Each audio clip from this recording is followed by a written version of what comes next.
Lift me up high, spread my wings and fly me to the sky. I feel so alive, it's like my soul thrives in your light. But how I wish you'd be here with me all year around. Ramadan,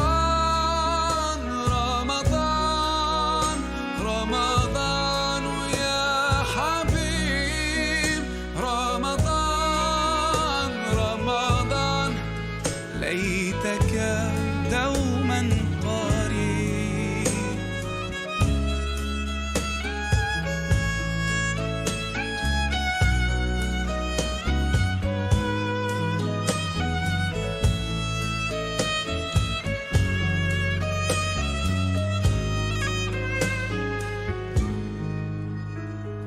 Love is everywhere, so much peace fills up the air.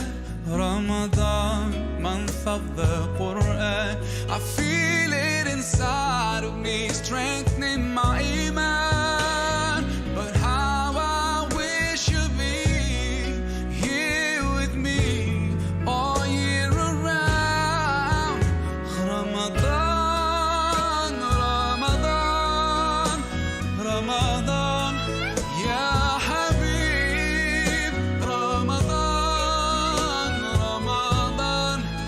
ليتك دوما قريب.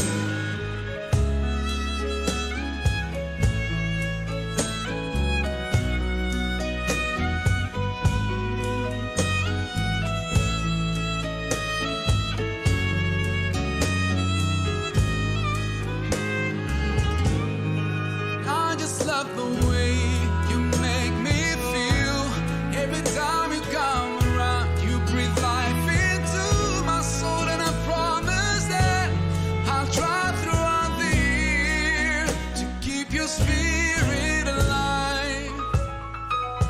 'Cause in my heart it never dies.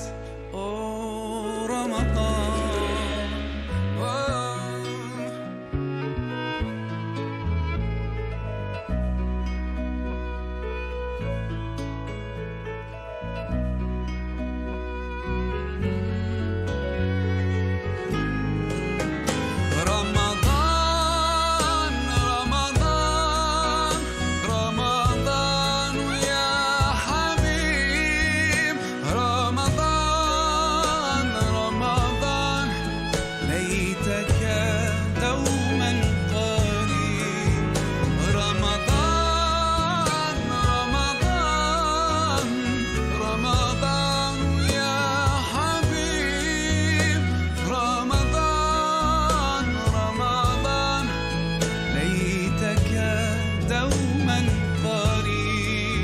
ليتك دوما قريب.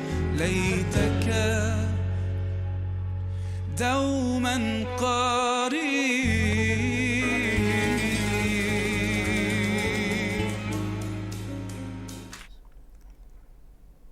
السلام عليكم ورحمة الله وبركاته. الحمد لله الذي هدانا لهذا وما كنا لنهتدي لولا أن هدانا الله، والصلاة والسلام على أشرف الأنبياء والمرسلين وعلى آله وصحبه أجمعين. Selamat sejahtera, salam Sayyidul Ayyam, dan selamat datang saya ucapkan kepada para penonton ke forum Enta Tanya Ana Jawab, menjawab segala persoalan remeh-temeh yang mungkin anda keliru. Jadi bertepatan dengan forum kita pada hari ini, saya ingin membacakan satu firman Allah Subhanahu wa taala. A'udzu billahi minasy syaithanir rajim. Fas'alu ahla dzikri in kuntum la ta'lamun. Mafhumnya, bertanyalah kamu kepada orang yang arif jika kamu tidak mengetahui sesuatu perkara. Jadi signifikannya ayat ini pada hari ini adalah apabila kita tidak mengetahui satu perkara, maka kita bertanyalah kepada orang yang lebih arif. Jadi pada hari ini saya tidak keseorangan, saya bersama dengan dua orang panel yang sangat hebat di UKL MIMAT ini. Jadi adalah saya memperkenalkan panel kita yang pertama pada hari ini, iaitu Ustaz Zikra bin Osman. Assalamualaikum Ustaz, apa khabar? Waalaikumsalam warahmatullahi wabarakatuh. Sihat Ustaz? Alhamdulillah, sehat walafiat. Dan panelis kita yang kedua pada hari ini ialah Ustaz Muhammad Zaki bin Zakaria, pensyarah kanal UKL MIMAT. Ya. Assalamualaikum Ustaz, sihat Ustaz? Alhamdulillah, sihat, alhamdulillah. Jadi tanpa melengahkan masa kita pada hari ini, eloklah saya mengajukan soalan yang pertama pada hari ini kepada panel kita yang pertama, iaitu Ustaz Zikra. Jadi soalan kita yang pertama pada hari ini ialah, Assalamualaikum Ustaz. Jika saya memakai mask ketika sembahyang dan mask itu menutup hidung saya ketika sujud, adakah solat saya sah? Okey, bismillahirrahmanirrahim. Alhamdulillah, nahmaduhu wa nasta'inuhu wa nashkuruhu wa na'udzu bihi min syururi anfusina, amma ba'du, fa ya ayyuhal mustami'un kiram rahimakumullah. Terima kasih kepada bro moderator kita, Bro Muaz, yang bertanya. Jadi para pendengar sekalian, kalau kita melihat hukum menutup mulut atau menutup hidung dalam solat, itu pada hukum asalnya jumhur ulama menetapkan sebagai makruh. Sebab di sana ada hadis Nabi mengatakan, naha Nabi sallallahu alaihi wasallam ayyughattiyar rajulu fahu fis salati. Nabi melarang seorang laki-laki menutup mulutnya dan termasuklah hidung ketika dalam solat. Jadi difahami daripada hadis ini dengan makna larangan makruh, yang juga kalau kita melihat dari sudut ibadah, antara agama yang menutup mulut ketika beribadah tu orang Majusi. Jadi kalau kita berbuat demikian, ada istilah tasyabuh dan ada istilah takabur.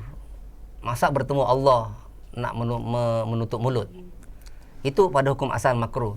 Tapi kalau di sana ada sesuatu yang menyebabkan keperluan untuk menutup muka atau mulut, maka ia jadi harus. Contohnya kalau kita bersin, kan kita disuruh Rasulullah untuk menutup mulutnya, maka ini. Dan termasuk kalau kita melihat hari ini dengan kebijaksanaan yang ditetapkan oleh kita punya pemerintahan ataupun kerajaan melalui KKM dalam rangka menangani COVID, maka hukum itu bertukar jadi hukum harus. Walaupun mungkin ada yang agak ekstrim, tak boleh, dia kata kena buka juga. Mazhab ini mengatakan kena buka. Jadi sebenarnya dari sudut hukum asalnya makruh, dan kalau ada sesuatu yang menyebabkan untuk kita menutup, maka hukumnya jadi hukum harus. Mungkin itu yang saya mampu jelaskan, saudara moderator kita. Okey, terima kasih kepada Ustaz Zikra. Apa yang saya boleh simpulkan daripada soalan tadi adalah, jika ada keperluan yang mendesak seperti COVID-19 ini, maka hukumnya adalah harus. Jadi kita akan balik kepada soalan kedua yang akan ditujukan kepada Ustaz Muhammad Zaki. Jadi Ustaz, soalan yang kedua ni adalah, Ustaz, saya kurang jelas hukum penerimaan vaksin COVID-19 ketika bulan puasa. Adakah akan mengganggu puasa kita? Baik Ustaz. Assalamualaikum warahmatullahi wabarakatuh. Terima kasih saudara Muaz dan juga sidang penonton yang dirahmati Allah. Seperti mana yang kita ketahui ya, antara perkara yang membatalkan puasa itu ialah memasukkan sesuatu ke dalam rongga yang terbuka di dalam tubuh badan kita dengan sengaja di waktu siang hari dalam bulan Ramadan. Adapun pengambilan vaksin ini, dia bukannya dia memasukkan melalui anggota rongga yang terbuka. Jadi suntikan itu dibuat di bahu contohnya kan. ataupun pada anggota-anggota yang lain lah, tapi biasanya di bahu lah. Yang mana bahu kita ni bukan termasuk daripada anggota yang terbuka. Cuma jadi masalahnya ialah vaksin yang diambil itu mengikut kisah dan cerita yang disampaikan ialah orang yang mengambil vaksin itu dinasihatkan supaya jangan berperut kosong. Jadi pastikan siapa-siapa yang ambil vaksin COVID-19, kita yang pertama sekali kita makan bagi banyak. Maksudnya sewaktu sahur tu makan bagi cukup lah. Sebab kemungkinan selepas vaksin diambil tu kemungkinan lah tubuh kita akan mengalami sedikit perubahan. Mungkin rasa letih, sakit dan sebagainya. Baik. So secara hukum suntikan vaksin itu sendiri tidak membatalkan dengan puasa kita. Nah, cuma yang akan berlaku tu ialah kemudian selepas vaksin tu diambil, kemungkinan dia rasa letih, dia rasa lemah badan dan sebagainya. In case kalau berlaku keadaan yang demikian, kalaulah berlaku letih, tak larat dan sebagainya yang boleh menyebabkan dirinya tu kita kata dalam keadaan sakit, yang kita kata menuntut untuk dia mengambil ubat-ubatan tertentu ataupun menyebabkan dia terpaksa makan, minum dan sebagainya untuk sihatkan kembali badannya, maka makan ketika tersebut hukumnya adalah haruslah sebab dalam keadaan sakit. Tapi dia wajib ganti balik kemudian hari. Baik. Cuma yang kita dapat makluman seperti mana yang dinyatakan oleh Menteri Kesihatan, kata saudara Dr. Adham Baba, dia pernah beritahu dulu dalam statement dalam akhbar vaksin COVID-19 ni akan diberi pada waktu malam kepada orang-orang yang patut menerima di dalam bulan Ramadan.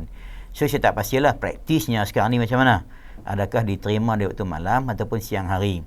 Cuma secara hukum kalau diterima siang hari, suntikan vaksin itu sendiri tidak membatalkan puasa, wallahu taala alam. Terima kasih kepada Ustaz. Jadi suntikan vaksin ketika bulan Ramadan ni tidak membatalkan puasa kita. Baik. Kita akan balik kepada soalan yang ketiga, iaitu Ustaz Zikra, kenapa Malaysia tidak mementingkan bahasa Arab? Baik Ustaz. Subhanallah. Para pendengar sekalian, ketika Islam tidak menjadi satu tatanan yang didaulatkan, yang merupakan bahasa utamanya bahasa Arab, yang itu adalah merupakan bahasa yang digunakan oleh Allah untuk menyampaikan wahyunya.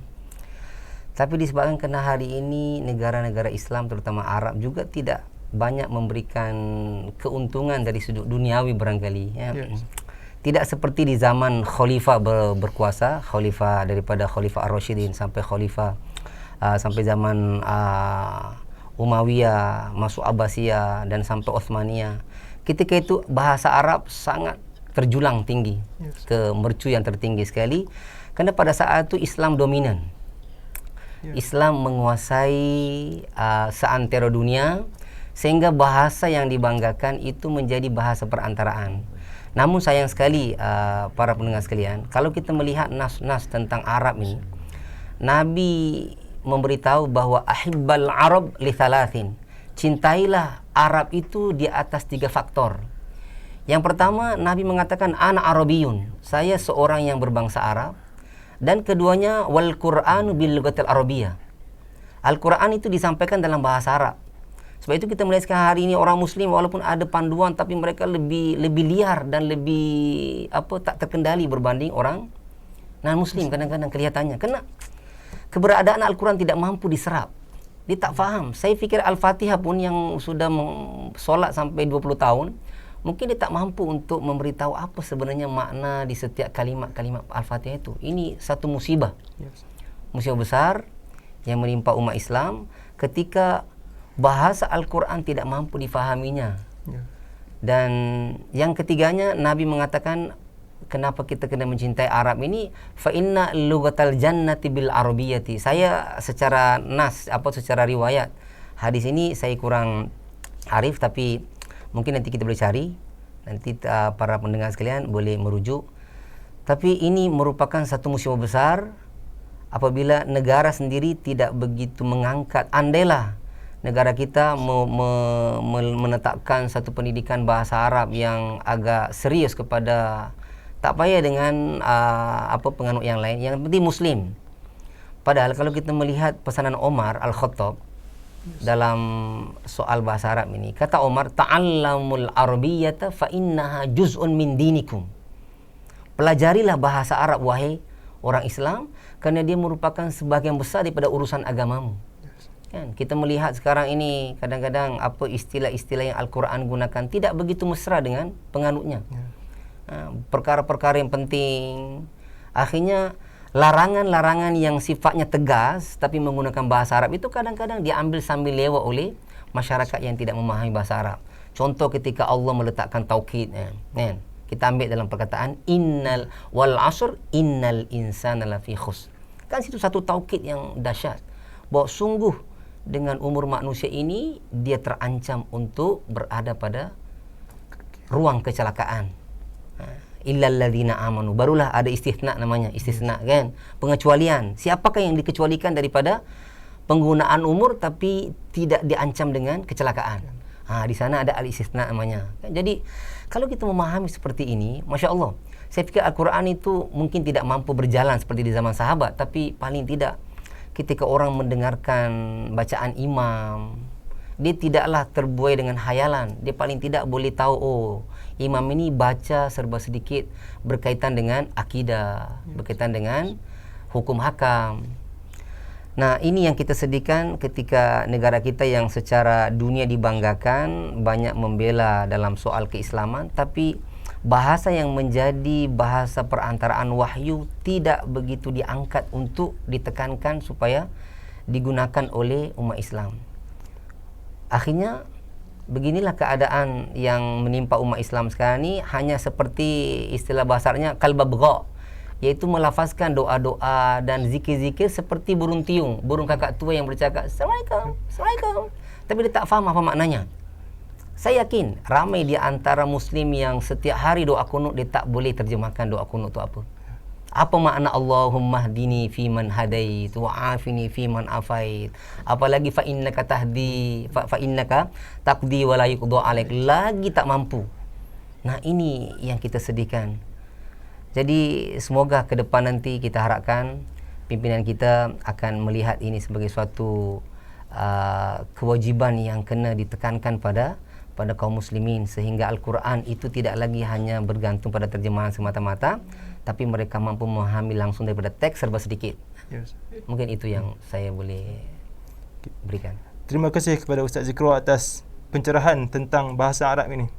Jadi amat pentinglah kepada kita untuk mempelajari bahasa Arab, disebabkan kebelakangan ini lahirnya golongan liberal yang menafsirkan ayat Al-Quran dan hadis mengikut nafsu mereka. Jadi saya akan beralih kepada soalan yang kelima, soalan keempat yang akan diberikan kepada Ustaz Zaki. Jadi Ustaz, bagaimana kita nak tahu kita diredai dan dimaafkan oleh Allah Subhanahu Wa Taala? Baik Ustaz. Baik, bagaimanakah kita nak tahu yang kita ni dimaafkan dan diredai oleh Allah Subhanahu Wa Taala? Tuan-tuan sedang penonton yang dirahmati Allah,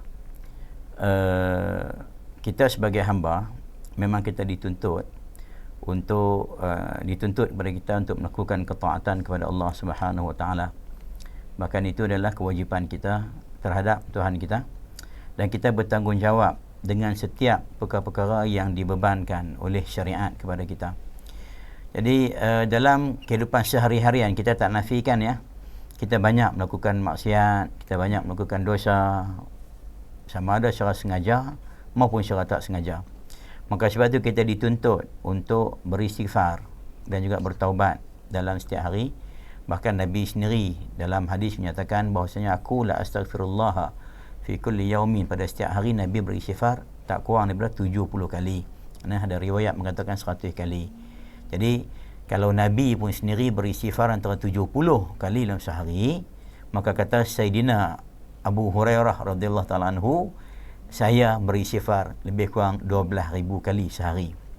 Kerana apa? Kerana Nabi yang maksum saja pun beristighfar lebih kurang 70 kali, apatah lagi dengan saya ni yang banyak dosa. Itu kata Sayyidina Abu Hurairah, seorang sahabat Nabi yang mulia, perawi hadis dan sebagainya.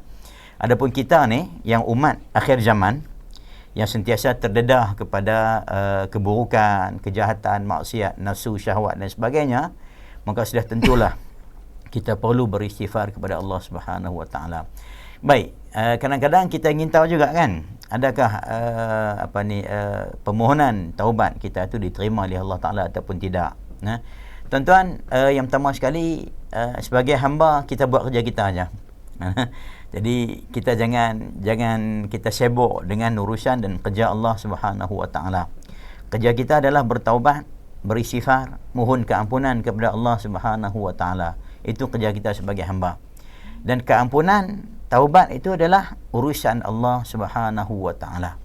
Sama ada Allah Taala nak beri keampunan ataupun tidak, itu adalah hak Allah Subhanahu Wa Taala dan tidak ada sesiapa pun yang boleh memungkirinya ataupun mempersoalkannya. Yang penting kita sentiasa bertaubat, sentiasa beristighfar, mohon keampunan dan juga mohon rahmat daripada Allah Subhanahu Wa Taala tanpa pernah merasa jemu dan putus asa dalam apa jua hal keadaan sekalipun.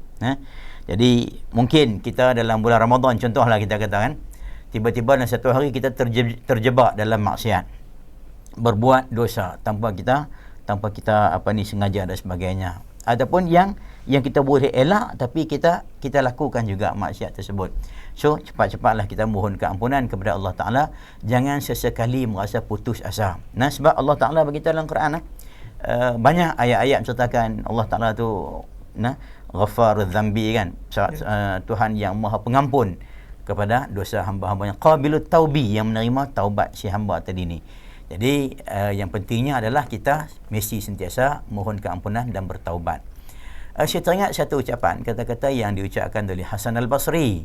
Bukan Hasan Basri tabi'in ya. Ini Hasan Basri salah seorang tokoh ulama sufi yang hidup sezaman dengan Rabi'ah Al-Adawiyah Al-Basriyah. Jadi dalam ta'limnya, dia mengajar anak-anak murid beliau, dia kata kalau setiap hari kita ketuk pintu, lama kelamaan tentulah tuan pintu tu akan buka pintunya.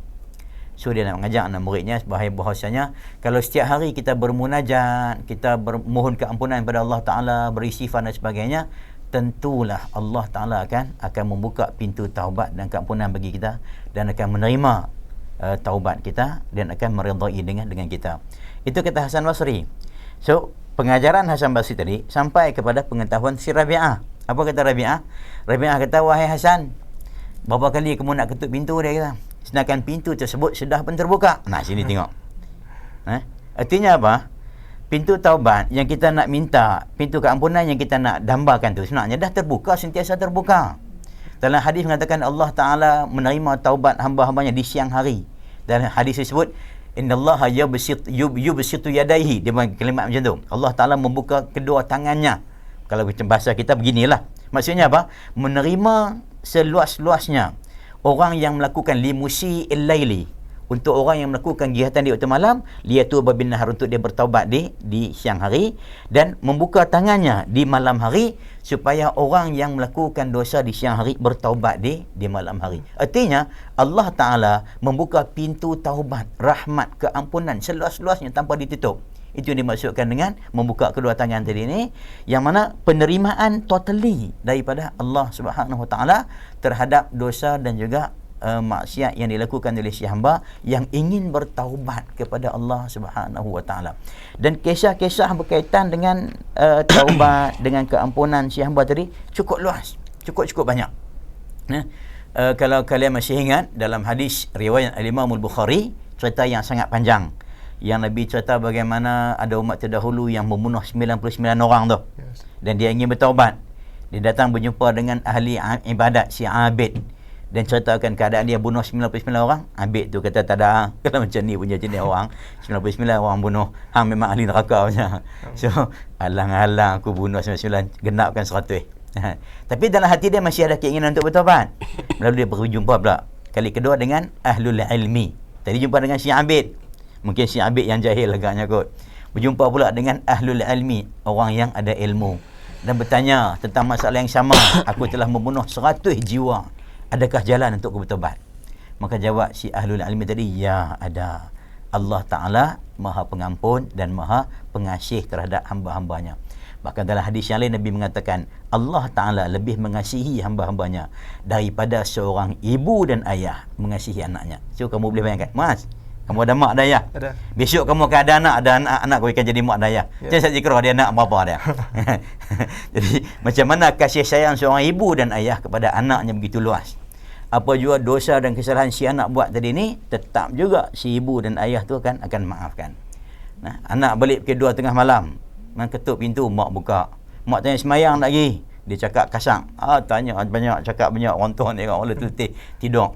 Pagi-pagi subuh mak gerak. Dia marah mak dan sebagainya. Dia jerkah dekat mak dan sebagainya. Tak bangun semayang. Tapi bila dia bangun ke 10 sebelah, dia akan tengok nasi goreng Cina dengan teh tarik ada di atas meja. Siapa sedia? Mak dia sedia. Artinya macam mana jahat si anak tu, nakai si anak tadi ni, mak tetap juga menyediakan makan pagi kepada anak tersebut. Itu kasih sayang seorang ibu. Nabi buat gambaran untuk kita faham, untuk kita nampak. Rahmat Allah Ta'ala itu terlalu luas, melebihi daripada seorang ibu dan ayah yang mengasihi anaknya. So kalau kita buat salah, kalau kita buat silap, kalau kita buat dosa, kembali balik pada Allah Ta'ala. Dalam hadis yang lain Nabi kata apa? Bila mana seorang hamba datang kepada Allah Ta'ala selangkah kan, sejengkal, Allah Ta'ala akan datang padanya satu hasta. Bila kita datang selangkah, Allah Ta'ala akan datang 10 langkah. Bila kita berjalan, Allah Ta'ala datang kepada kita berlari-lari anak dan sebagainya. Saya nak bagi tahu kata, kita baru nak mula jalan menuju kepada Allah, Allah dah buka jalan seluas-luasnya untuk menerima kita datang kepada Dia. Artinya apa? Artinya rahmat dan kasih sayang Allah terlalu luas. Tinggal lagi, adakah kita ni benar-benar mohon keampunan, benar-benar bertaubat, ikhlas dalam permohonan taubat kita. Jadi setiap kali kita buat kesalahan, mohon keampunan. Jangan kita pedulikan dengan kesalahan yang kita buat. Maksud saya, apabila kita buat kesalahan, bertaubat kepada Allah Ta'ala, berjanji, berazam tidak akan ulang lagi kejahatan dan juga dosa tersebut. Andai kata kita terlakukan juga pada masa yang akan datang, mohonlah segera taubat dan sebagainya. Mudah-mudahan bila kita selalu ulang-ulang buat tadi ni, akhirnya kita akan dapat meninggalkan segala kejahatan dan dosa yang kita buat tadi ni, dan Allah Ta'ala akan menerima taubat kita dan akan tunjuk jalan kebenaran, jalan hidayah kepada kita. So kesimpulan kisah yang disebutkan tadi ni, yang membunuh 100 orang tu, maka si alim tu kata pada dia, kamu perlu tinggalkan kampung kamu tu dan keluar pergi ke kampung yang lain. Kerana kampung-kampung kamu tadi ni semuanya orang yang jahat-jahat, penyamun, perompak, pencuri, semua duduk di situ. Pindah ke kampung lain yang mana orangnya saleh, bergaul dengan mereka. So dalam perjalanan dia untuk pergi ke kampung tersebut, dia mati di tengah jalan. Nah, di sini timbul masalah. Dia belum taubat lagi. Kisahnya panjang kan? Kesudahan kisahnya ialah Allah Ta'ala ampunkan dosa dia. Artinya apa? Dia dalam perjalanan nak pergi ke kampung tersebut. So dia ada intention nak bertaubat, belum taubat lagi. Baru ada keinginan nak bertaubat di kampung tersebut. Maka Allah Ta'ala dah terima dan beri keampunan kepada dia atas niat dia yang baik tadi ni. Jadi kalau kita nak katakan, kalau kita nak bandingkanlah, rahmat Allah Ta'ala, keampunan Allah Ta'ala, itu memang tak terbanding. Sebab tu ayat pertama dalam surah Fatihah, Ustaz Zikro tadi, kenapa jangan bahasa Arab kan? Kenapa Allah Ta'ala kata Bismillahirrahmanirrahim? Kenapa dia tak kata Bismillahil-Jabbaril Muntaqim contohnya? Kenapa tak kata Bismillahil-Azizi Al-Qahhar contohnya? Tapi dia mula dengan Bismillahirrahmanirrahim, nak menunjukkan ayat pertama dalam Quran. Allah Ta'ala isytiharkan, aku dah Tuhan kamu yang pengasih dan penyayang. Dan rahmat Allah Ta'ala melebihi segala-galanya. Di langit, di aras, di atas aras tertulis Inna rahmati wasi'at kulla syai'. Sesungguhnya rahmat Allah Ta'ala itu meluasi seluruh segala-galanya. Jadi kalau kita nak bandingkan rahmat Allah dengan dosa kita, rahmat Allah lebih luas. Cumanya kalau kita nak tengoklah, kalau kita nak tengok dari segi kita kata tanda-tanda, bukti-bukti, adakah kita ni diampun dosa oleh Allah Ta'ala? Adakah kita termasuk di kalangan orang yang diredai? Ialah, kata ulama, kita boleh lihat pada sikap dan diri orang tersebut. Jadi kalau dulunya dia ahli maksiat contohnya, sekarang sudah berubah. Selepas dia bertaubat, lepas balik dari Mekah, buat haji, umrah dan sebagainya, keluar daripada bulan Ramadan. Dulunya jarang datang ke masjid, tapi hari ini dia kerap datang ke masjid. Dulunya meluat dengan majlis ilmu, tak suka dengan majlis ilmu, tapi hari ini dia rindu pada majlis ilmu. Bahkan sanggup susah payah cari di mana ada majlis ilmu yang mengajak tentang hukum-hukum agama untuk dia pelajari contohnya. Kalau dulu jauh dengan dengan benda kebajikan, tapi hari ini dia lebih suka kepada kebajikan. So ada perubahan yang baik.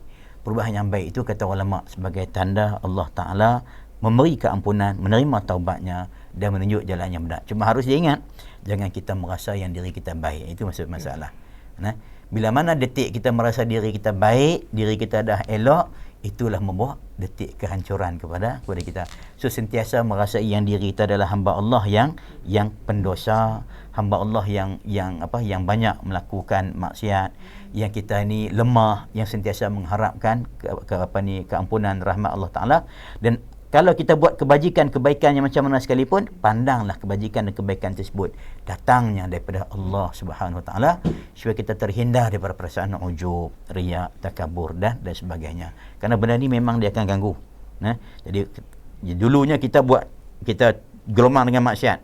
Bila kita berubah jadi baik dan kita terlibat dengan kebajikan, kerja-kerja yang baik, kadang-kadang dia mai dalam diri. Oh, kita ni dah masuk golongan baik. So perasaan macam tu bila ada rasa diri kita baik, ketika tu kita akan runtuh pada pandangan, kita akan jatuh pada pandangan Allah Subhanahu Taala. So jangan pernah rasa diri kita baik.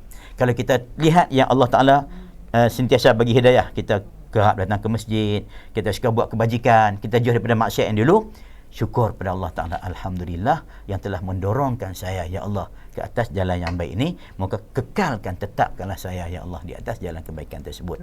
Wallahu ta'ala alam. Terima kasih Ustaz Zaki. Jadi apabila kita melakukan dosa, perlulah kita ingat firman Allah Subhanahu Wa Taala di dalam surah Az-Zumar, muka surat 464 yang berbunyi, A'udzubillahi minasyaitonirrajim. Qul ya ibadiyalladzina asrafu ala anfusihim la taqnatu min rahmatillah. Innallaha yaghfirudz dzunuba jami'a.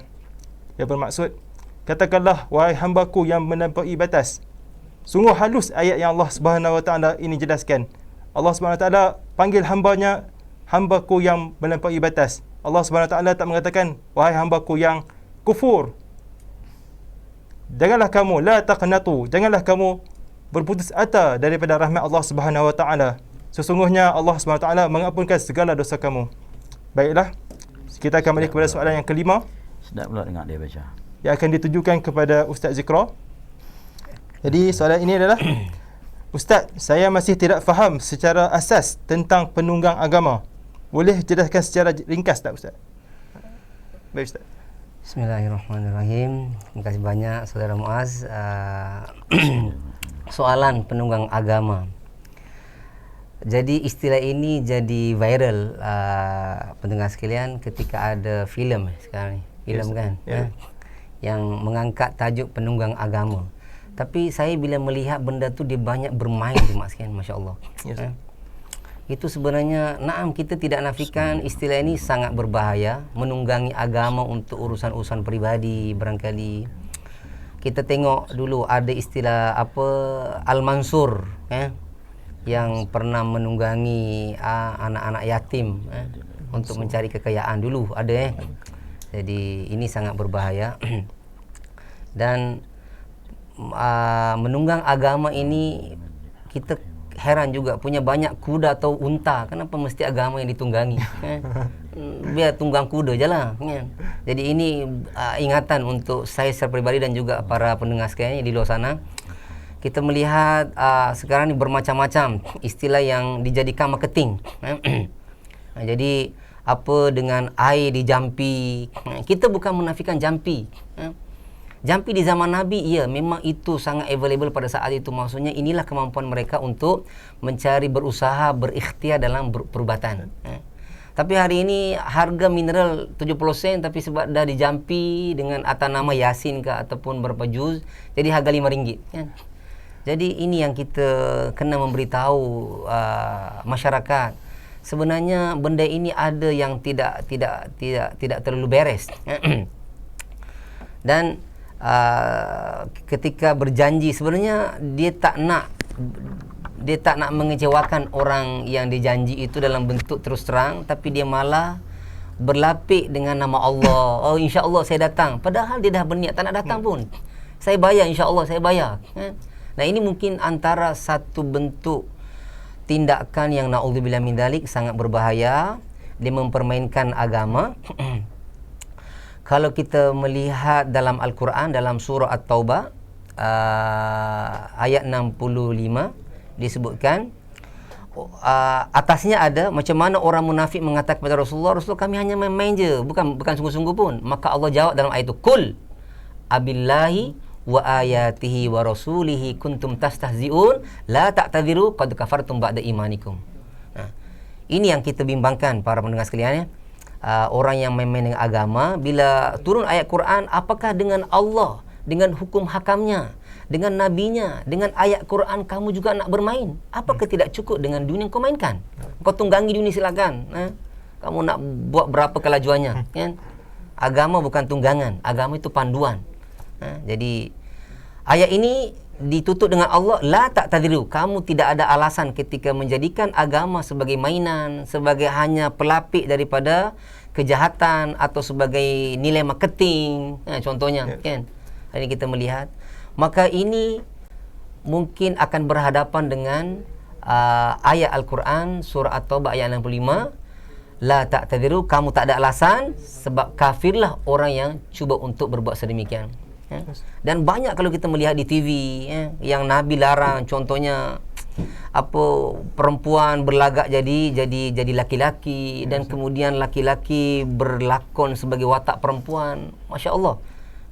Ini kita terlalu bimbang kalau hadis Nabi la'anallahu rajul, Allah melaknat anak laki-laki yang berperangai seperti wanita, dan melaknat wanita yang berperangai seperti laki-laki. Ini soal hukum kita tidak boleh tawar-menawar para pendengar sekalian. Ini kita berhadapan dengan Allah Subhanahu Wa Taala. Mungkin sutradara kata begitu begini, boleh tak kita bawa nanti sutradara itu jadi hujan nanti di depan Allah Subhanahu Wa Taala. Jadi penunggang agama mungkin lebih kurang seperti itulah yang saya pahami, menggunakan nilai-nilai keislaman, tapi di sana ada kepentingan peribadi, kan? Kadang-kadang mencari derma, contohnya, kan? Atas nama ini. Yang lagi dahsyat itu kalau hanya membuat pamphlet saja, ada begitu begini, siap dengan ayat Quran, siap dengan hadis, tapi rupanya itu untuk kepentingan peribadi, naudzubillah min dzalik. Ini yang kita sangat bimbang, dan saya ingatkan diri saya dan juga para pendengar sekalian, jangan, ini besar risikonya di hadapan Allah Subhanahu Wa Taala dengan ayat Quran tadi, kul abillahi wa ayatihi wa rasulihi kuntum tastahzi'un. Allah tanya dalam bentuk ancaman, apakah dengan Allah, apakah dengan hukum hakam yang berkaitan dengan Allah, apakah dengan Nabi dan juga ayat-ayatnya kamu juga berani untuk nak buat main-main? Maka jangan dibuat seperti ini. Jadi mudah-mudahan para pendengar sekalian, saya dan juga seluruh yang sempat bersama pada petang ini, kita tidak termasuk orang yang menjadikan agama sebagai tunggangan. Ambillah tunggangan yang benar, ambil kuda, ambil unta, kan, untuk ditunggangi. Jangan Islam. Naudzubillah. Cukup di situ, ya. Baik, terima kasih Ustaz Zikro atas pencerahan yang sangat baik tentang isu penunggang agama. Baiklah Ustaz Zaki, saya ingin mengajukan soalan yang ketiga kepada Ustaz. Assalamualaikum Ustaz. Saya tahu tanggungjawab semua orang untuk menjaga Islam. Cuma saya keliru, di manakah pemimpin yang dulu kononnya memperjuangkan Islam, tapi bila sekarang mempunyai kuasa, diam 1000 bahasa bila Islam dicaci, Islam dipermainkan dan sebagainya. Baik Ustaz, apa pencerahan Ustaz? Baik, ini soalan ini. Baik. Tanggungjawab kita sebagai orang Islam seluruhnya ialah menegur dan mencegah kemungkaran, dan masing-masing dengan kapasiti masing-masing lah, kemampuan masing-masing. Ada yang memiliki kuasa, dia boleh gunakan kekuasaan dia. Ada yang boleh bercakap dengan suara dia lah, mungkin juga dengan penulisan-penulisannya. Bagi yang tidak mampu menasihati dengan lisan, tak mampu nak nasihati dengan kuasa, tak boleh nak halang dengan kuasa dan sebagainya, dia mesti ada suatu kewajipan, ada satu perasaan benci dan tidak redha dengan maksiat yang berlaku. Baik. Jadi kalau yang dimaksudkan tu adalah orang-orang yang memegang jawatan yang ada kuasa dalam kepimpinan dan sebagainya, di saat mereka tidak bertindak kepada apa-apa perkara, itu kita tengoklah keadaannya ginilah, secara mudahnya gini ya. Kadang-kadang dalam menegur sesuatu benda maksiat, bukan boleh kita terus terjah gitu, tak. Dia ada uslub dan ada caranya. Dalam ingkarul munkar tadi ni, kita nak mengingkari satu-satu maksiat, itu dia ada cara supaya maksiat yang diingkari itu tidak membawa kepada keburukan yang lebih besar. Saya suka dengan satu kisah yang berlaku ni kepada Syekhul Islam Ibn Taymiyah rahimahullah, ketika negara Islam diserang oleh tentera Tatar, Mongol ketika tu. Jadi satu hari ketika beliau sedang berjalan dengan sahabat-sahabat beliau, tiba-tiba bertemu dengan tentera-tentera yang sedang minum arak. Lalu kata sahabat-sahabat dia, "Tuan Syekh, jom kita tegur tentera-tentera yang sedang mabuk tu, sebab mereka sedang buat maksiat." Jadi kata Syekhul Islam, jangan, dia kata jangan, biarkan mereka tenggelam dalam mabuk mereka tu. Kerana kalau mereka tadi ni, tentera tu sedang, mereka tak mabuk, mereka akan buat kejahatan yang lebih berat. Mereka akan mungkin bunuh orang, mencuri harta orang, merogol orang dan sebagainya. Jadi bila mereka mabuk, mereka sibuk dengan arak tu, dengan mabuk dia, dan dia tak peduli dengan orang lain. So fada'hum kata dia, tinggalkan mereka, biarlah mereka dalam maksiat mereka tadi ni, supaya mereka tidak melakukan maksiat yang lebih besar. Baik. Jadi kalau kita tengok kan kes yang berlaku baru-baru ni lah, ada di kalangan orang kita yang merasa merajuk kan, di saat ditegur oleh pihak berkuasa agama dan sebagainya, sampai mengancam nak keluar agama. Itu satu perkara yang sangat berat tu, sebab bila dia kata kalau macam tu lebih baik saya keluar, itu kalimat tu berat sangat tu. So perlu dipastikan adakah kalimat yang macam tu menyebabkan dia jatuh ataupun tidak. Kerana intention untuk keluar agama tadi ni, kalau setakat yang kita tahu, setakat yang disebut oleh ulama-ulama, seseorang yang berniat ataupun ada keinginan nak keluar agama, macam yang ayat yang baca oleh Ustaz Zikra tadi ni, itu on the spot dia dah jatuh dah ketika tersebut.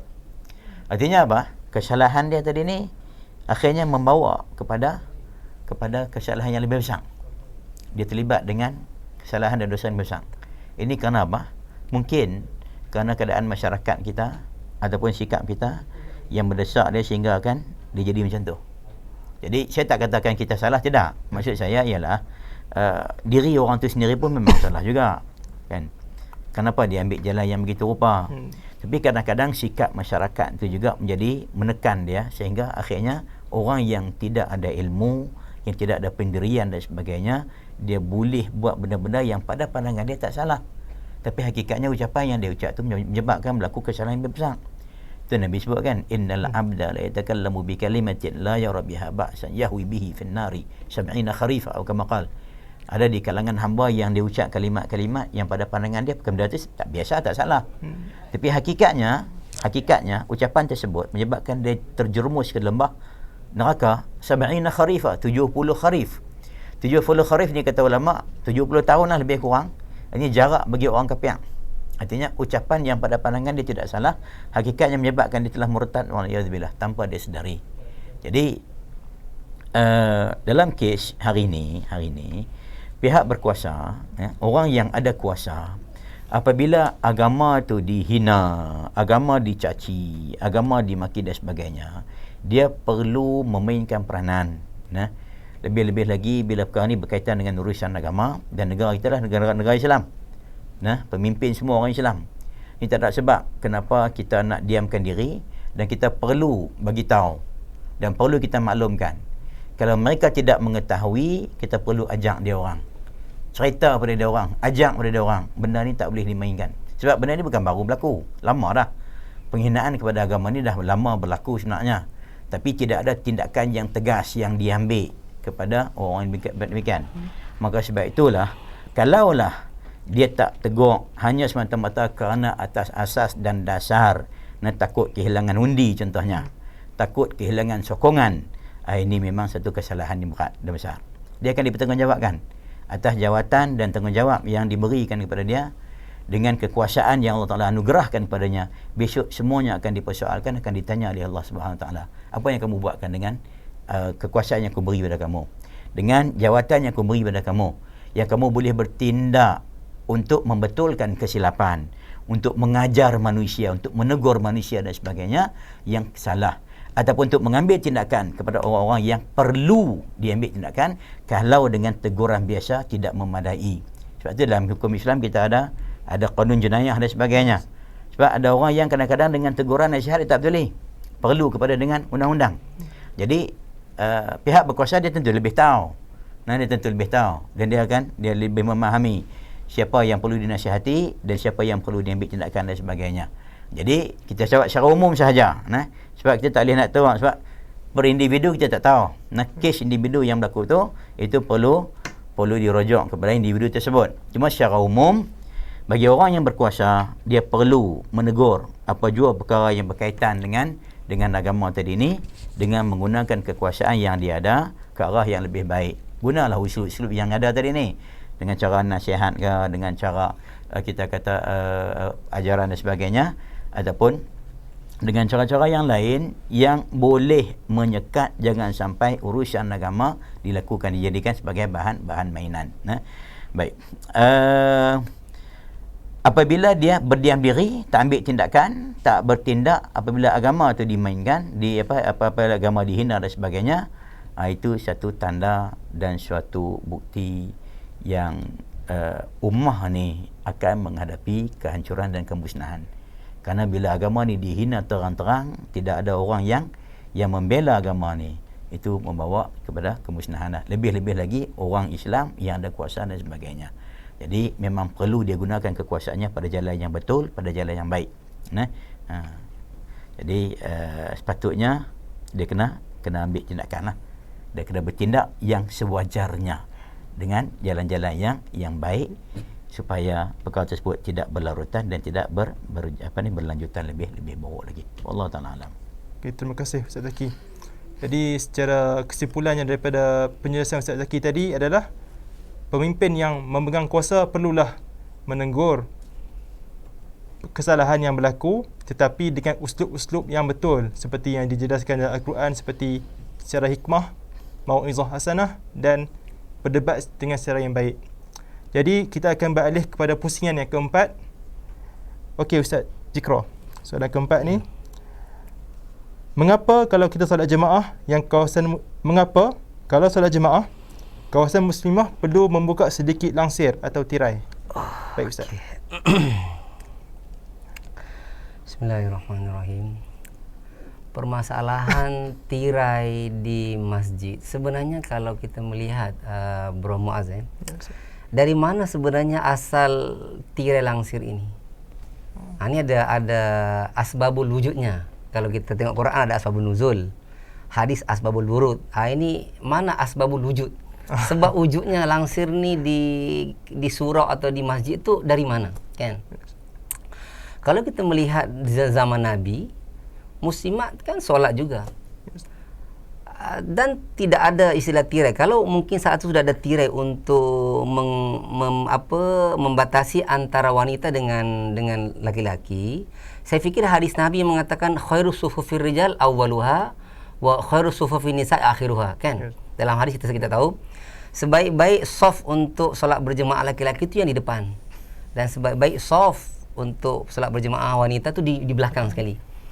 Jadi andainya ada tabir itu, sebenarnya itu tidak perlu ada hadis ini, kan? Yes. Jadi adakah ini mau hukum yang Islam terapkan daripada awal, atau ini hanya benda yang baru mendatang, mesti disingkap? Sebenarnya untuk apa singkapan itu? Apakah untuk melihat sebenarnya di dalam syarat untuk berjemaah ini makmum kena tahu yang namanya intiqalul imam, perpindahan rukun imam daripada berdiri kepada ruku kepada i'tidal kepada sujud, kan? Dan ini dengan cara apa dia tahu? Iaitu biru'yalah, dengan melihat, kan? Yes. Kalau ramai macam mana dia melihat saf yang di depannya, kan? Itu.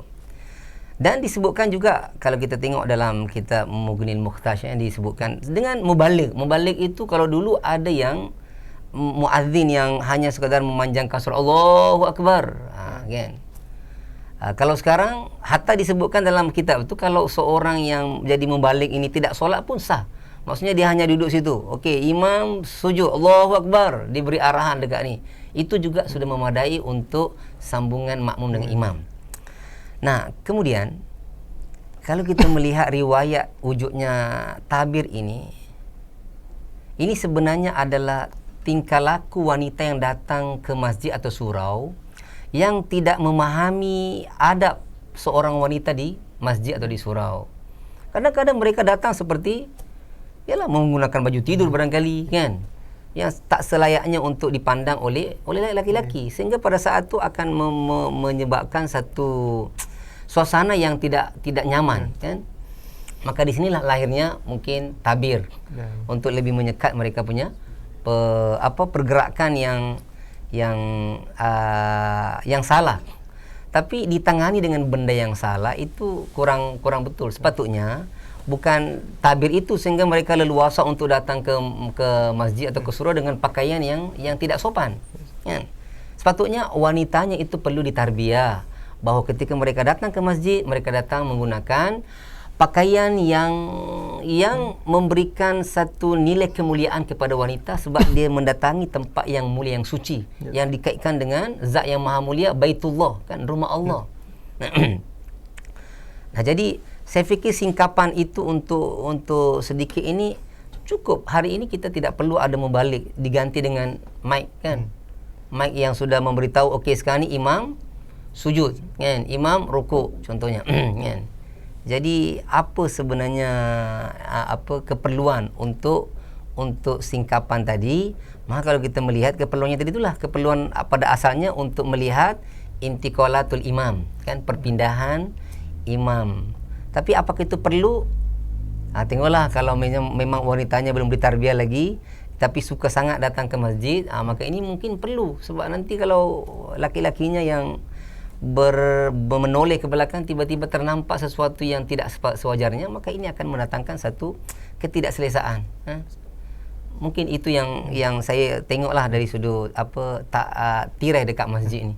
Jadi soft tak terputus lah Ustaz, soft dia tu. Oh itu tak ada kaitan dengan soft terputus itu, kan.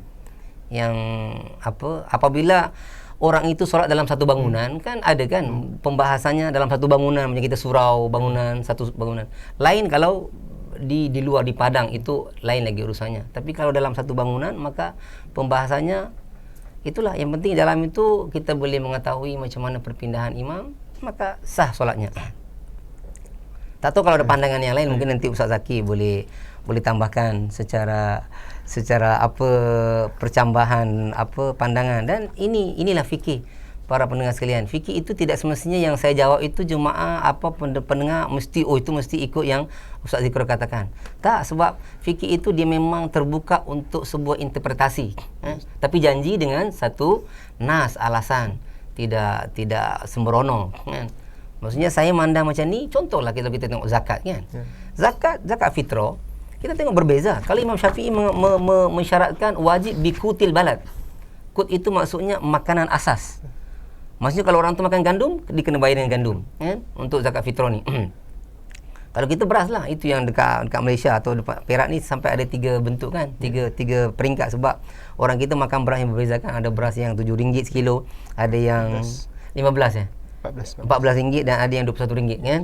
Jadi kenyataannya benda tu berjalan, tapi Imam Abu Hanifah kata boleh bayar dengan nilai, kan. Sekarang jalan seiringan, kan. Jadi pandangan saya soal tabir tadi tu tak ada masalah, kan. Tidak bertabir pun kalau memang boleh dijaga dan wanitanya tidak terbuka dengan fitnah, silakan. Kita tengok di zaman Nabi tetap wanita juga solat, kan, di zaman Nabi. Bahkan Nabi mengatakan la tamna'u ima Allah au ima'akum anil masjid. Kamu jangan melarang wanita-wanita kamu untuk mendatangi masjid, kan. Jadi maksudnya di zaman Nabi itu ada wanita solat berjemaah. Itu yang lahirnya hadis mengatakan khairu sufufir rijal awwaluha. Sebaik-baik safnya laki-laki itu yang depan di belakang imam tu. Itu mungkin wallahu alam apa yang saya mampu berkongsi dengan soalan saudara Muaz tadi, silakan. Baik. Boleh saya tambah sikit? Boleh. Boleh Kan tambah aja nah. Ya. Okey. Baik. Tirai ni hari ni mungkin orang perempuan perlu tirai disebabkan kerana bila mereka sampai ke tempat semayang barulah dia nak salin, dia nak pakai dan sebagainya tu. Jadi proses dia nak pakai telekung, dia nak buka tudung dan sebagainya tadi ni mungkinlah dia memerlukan tempat yang agak tertutup. Yes, Sebab tu, dan kita tengok banyak kan kerana wanita musafir singgah semayang di masjid, surau dan sebagainya. So bila ada tirai, tertutup sikit kawasan dia tu, agak terlindung daripada pandangan orang untuk melihat dia. Jadi memanglah perlulah, bagi saya perlu, sebab mereka nak kita kata nak bersiap nak semayang tu.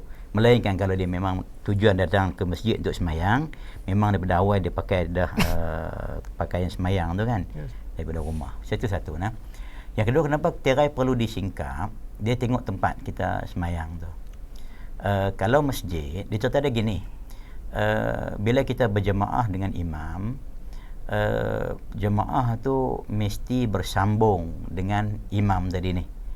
Jadi kalaulah jemaah tu berlaku di masjid mengikut pandangan mazhab kita Syafi'i, maka masjid tu dikira satu kawasan. Maka kalau ada tirai macam mana pun dia tidak dikira terputus. Betul kita tengok masjid-masjid besar kan dia letak penghadang kayu kan. Yes. So walaupun ada penghadang kayu dan sebagainya, itu tidak memutuskan dengan jemaah muslimat dengan imam. Disebabkan kerana mereka duduk dalam satu masjid. Yes. Dia kira masjid ni, masjid bukan kira bangunan, tak kira masjid. Adapun kalau lain dalam masjid, contoh surau, maka surau ni dia tak ambil hukum masjid. Sebab tu kita tak ada semayang sunat tahiyatul masjid, kita tak ada semayang wanita yang haid boleh duduk dalam surau dan sebagainya. Jadi oleh kerana dia punya kehormatan tak macam masjid, maka dia kekuatan tempat tu dia tak macam masjid. Maka jadi bila kita semayang, kita ada penghadang, maka jemaah muslimah tu dia kira terputus daripada imam dia. Maka perlu ada ruang yang jemaah tu boleh pergi kepada imam tadi ni, tanpa ada penghalang dan tanpa perlu dia mengubah badan dia tadi ni. Barulah ketika itu dikatakan dia berjemaah ada satu tempat, dalam satu tempat kawasan dengan imam. Contoh kita duduk di rumah contohnya kan. Kita semayang di sini, imam sini, jemaah di luar sana. Ini kalau tutup pintu ni tak sah ni. Walaupun kita pakai mikrofon dengar dan sebagainya. Sebab dikira terputus antara kita dengan jemaah di luar. Sebab jemaah luar tak boleh berhubung dengan imam. Bukan sebab masalah dengar ataupun tidak. Masalah dengar tak ada masalah. Ya, kerana hari ni dah ada mikrofon dan sebagainya. Masalah tu ialah hubungan jemaah tu, kita, keberadaan kita dengan tempat keberadaan imam tu. Maka sebab itulah bila kita semayang di surau, di bangunan-bangunan yang bukan statusnya masjid, sekurang-kurangnya ada ruang daripada jemaah wanita tu yang boleh pergi ke hadapan tanpa ada halangan. Maka sebab itulah disuruh dibuka tirai itu sedikit. Itu sahaja. Ustaz, kalau macam tirai tu transparent tak apa? Transparent pun buka. Kena buka juga. Buka. Baik. Baik. Terima kasih kepada Ustaz Zikrul dan Ustaz Zaki atas pencerahan tentang langsir ketika solat. Baiklah, ini mungkin soalan terakhir yang akan saya bagi kepada Ustaz Zaki. Soalan ni, Assalamualaikum Ustaz. Bagaimana saya nak hilangkan rasa was-was terutamanya ketika solat dan beribadah? Baik. Was-was ni adalah mainan syaitan. So siapa yang was-was dalam ibadat, artinya dia sudah termasuk dalam perangkap iblis dan syaitan. Jadi ada orang yang takbir 4, 5, 6 kali ulang iya ihdina dan sebagainya kan. Ada yang ambil wuduk sampai basah. Pernah berlaku pada Imam Malik. Di zaman Imam Malik, seorang lelaki tanya pada Imam Malik, "Wahai tuan imam, saya sudah ambil wuduk, basuh muka, basuh tangan, basuh kaki, tapi saya rasa macam saya tak berwuduk, macam mana?" So Imam Malik kata pada dia, "Oh, kalau macam tu kamu tak wajib solat." "Kenapa tu imam?"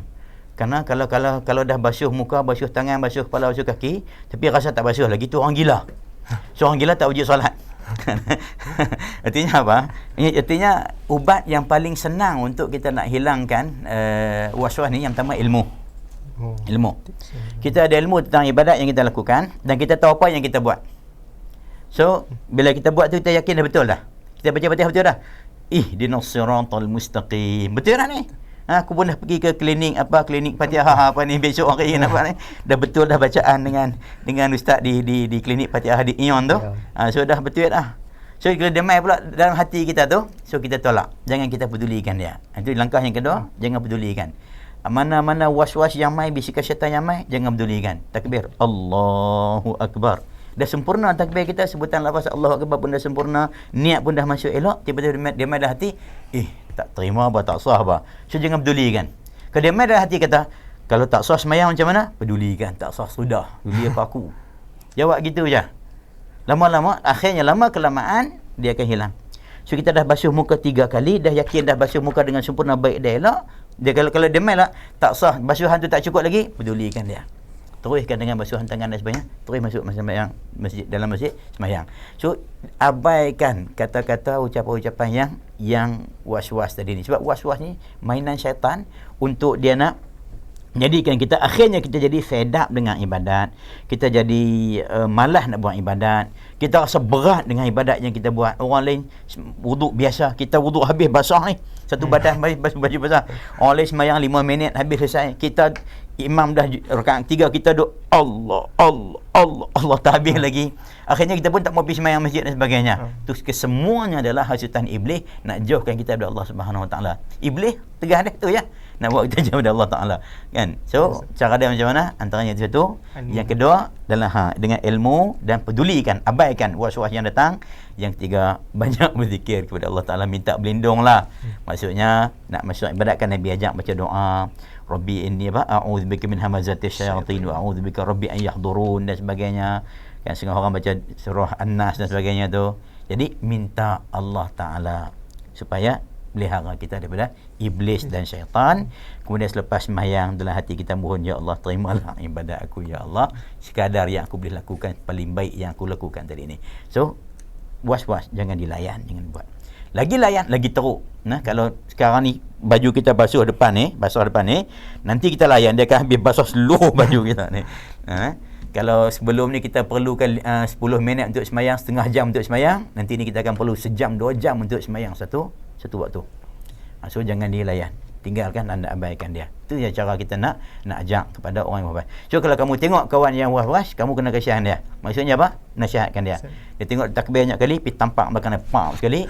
So iblis akan lari. So dia akan takbir dengan elok dan baik. Allah Ta'ala alam. Baik Ustaz, saya nak tanya sikit lah tentang kalau macam kes lupa rakaat. Tu lain. Lupa rakaat ni sebab tu syarat bagi jalan keluar dia. So kita was-was, kita tak pasti antara 2 dengan 3. Ambil 2, sorry. Ambil antara 2 dengan 3, ambil 2. Jadi bila kita ambil 2, so kita bina sembahyang kita atas 2 rakaat, tambah lagi 2 rakaat, cukuplah 4. Jadi kita was-was antara 2 rakaat ataupun 3, 2 ataupun 3. So jangan sisa, ambil yang 2. Sebab tu syarat kata ambil yang 2, ambil yang yakin. Yang yakin tu 2, yang 3 ni kita was-was. So ambil yang yakin. Jadi bila kita ambil yang yakin tadi ni, so selesai masalah. So tak perlu kita nak layan dengan was-was yang datang. Ni penyakit jiwa tu. Okey, tips untuk menghilangkan was-was tadi yang disebutkan oleh Ustaz Zaki ialah, yang pertama, perlu mempunyai ilmu. Yang kedua, hendaklah kita mempedulikan perasaan was-was ini, dan yang terakhir sekali, banyaklah berzikir dan mengingati Allah Subhanahu Wa Taala. Jadi para hadirin, kita telah sampai ke penghujung forum kita pada hari ini.